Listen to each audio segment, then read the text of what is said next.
plant in Romeo, Michigan, in Macomb County. But all of a sudden, now that we're trying to bring these products back, these components and these vehicles back to the United States, all of a sudden, all the so-called experts are saying it's going to plunge us into recession and be terrible for the economy. Yeah. So thank God. If they're crying, I think we're doing something right. It's interesting, Brian, because we're seeing also Mercedes possibly moving production here. We're seeing, Honda, as you pointed out, Hyundai, Stellantis, also Volkswagen and Volvo. We're hearing news that may be coming into the U.S. But we'd like to get your reaction to this. Remember how former President Barack Obama said Trump cannot bring back manufacturing jobs? Washington for the last 2 generations has spent the U.S. deep into a $37 trillion debt hole and opened the borders and let industry leave. Let's get your reaction to what President Obama said. Watch. Some of those jobs of the past are just not going to come back, that he's going to bring all these jobs back. Well, how exactly are you going to do that? What are you going to do? There's no answer to it. He just says, well, I'm going to negotiate a better deal. Well, how exactly are you going to negotiate that?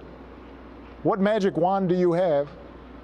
And usually the answer is he doesn't have an answer, but they're going to have to retrain for the jobs of the future, not the jobs of the past.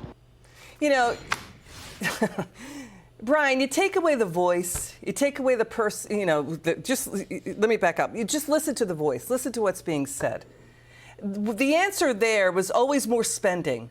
It was nothing about what can we do to bring jobs. It was always about the government can fix things, not letting the private sector fix things. We should point out under Barack Obama, there was a net 193,000 loss of manufacturing jobs. Under Trump, there was nearly 460,000 jobs created in his first term in the manufacturing sector. What do you think of Barack Obama here? Liz, he had given up on America. He wanted us to become a service-based economy. He had given up on us having a manufacturing base. Well, that's a national security issue. If we can't build military vehicles in our own country, we have to rely on other countries to build things for us. We are no longer a powerful nation. So Barack Obama basically had given up on America. When he said he was going to fundamentally change America, he was not lying. He did fundamentally try to change it. Well, Donald Trump said, no, we're not going to allow this to happen. I'm going to stand up and fight for the men and women who do these jobs every day. And we're going to, there's a reason why the Midwest was called the Rust Belt. Because for 30 or 40 years, the people who sat in the Oval Office had given up on the American worker. Donald Trump hasn't. He's going to stand up and fight for us, just like when he got up off that stage after he'd been shot and pumped his fist in the air and said, fight, fight, fight.